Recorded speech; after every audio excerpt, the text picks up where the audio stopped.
साथियों नमस्कार।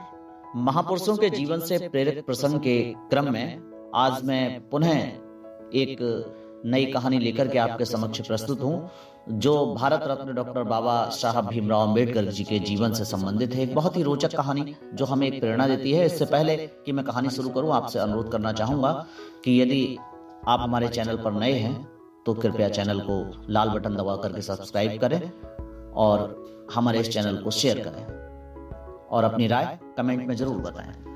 कहानी का शीर्षक है बासी रोटी के लड्डू।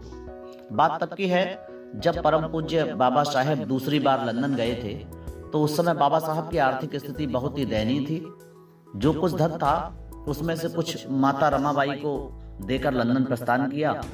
माता रमा ने बाबा साहब को विदा करते समय एक पोटली दी, जिसमें रात की बची रोटियों को सुखा कूट करके थोड़ी शक्कर मिला के लड्डू बना दिए थे। बाबा साहब लंदन आकर अपनी थीसिस पूरी करने में लग गए।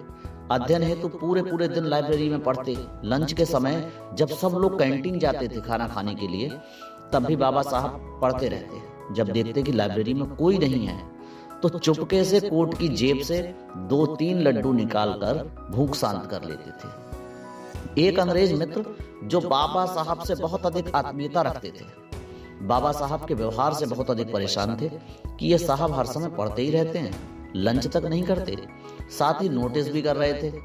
एक दिन लंच के समय जब सब बाहर निकल गए, केवल बाबा साहब ही लाइब्रेरी में रह गए। और जैसे ही बाबा साहब लड्डू खाने को ही थे कि अंग्रेज मित्र ने रंगे हाथ पकड़ लिया और बोला, तो भीम ये स्वादिष्ट लड्डू खाते हो लंच में सबसे छुपाकर? और वो बाबा साहब से लड्डू छीनने लगे और बोले, आज तो ये लड्डू मैं खाऊंगा, जरूर भाभी जी ने बना कर दिए हैं, तभी तो चुपके चुपके अकेले खाते हो। बाबा साहब अवाक थे, उससे लड्डू न खाने का आग्रह कर रहे थे और वापस मांग रहे थे। अंग्रेज मित्र उनकी व्यग्रता को न समझ उन्हें चिढ़ा रहा था। कहने लगा, जरूर ये लड्डू चमत्कारी हैं, इन्हें खाकर ही तुम सबसे अधिक काबिल हो। जब बाबा साहब जान गए कि उनका मित्र मानने वाला नहीं है, तो बोले, मित्र ये लड्डू तुम्हारे खाने योग्य नहीं है। यह लड्डू मेरी विपन्नता की निशानी है, ये लड्डू मेरी गरीबी की निशानी है। ये लड्डू मेरी पत्नी रमा ने रात की बची खुची रोटियां सुहाकर बनाए हैं, जिन्हें खाकर मैं अपनी क्षुधा शांत करता हूँ, मैं अपनी भूख मिटाता हूँ। मेरे पास इतना धन नहीं कि मैं तुम्हारे साथ कैंटीन में नाश्ता कर सकूं। मेरे देश में कई करोड़ लोग ऐसे हैं जिन्हें बची खुची रोटी भी नहीं मिलती, जिन्हें पीने को पानी भी नसीब नहीं होता, जिन्हें पढ़ने का अधिकार भी नहीं है।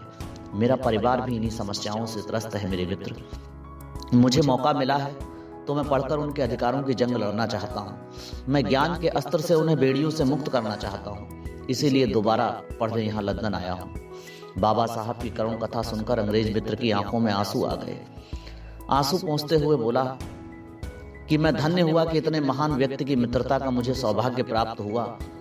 मैं यदि कभी भारत आया तो उस देवी के चरणों की रज अपने माथे पर जरूर लगाऊंगा, जो उपले बेच बेच कर आपको धन भेज रही है। धन्य है आप भीमराव अंबेडकर, और धन्य है भाभी जी रमाबाई, और धन्य है वह भारत देश जिसकी मिट्टी में आपका जन्म हुआ। ऐसे महान थे डॉक्टर भीमराव अंबेडकर, ऐसा संघर्षमय था उनका जीवन। साथियों, चैनल को जरूर सब्सक्राइब करें और कहानी आपको अगर पसंद आई हो तो प्लीज अपनी राय कमेंट में जरूर दें। जय हिंद।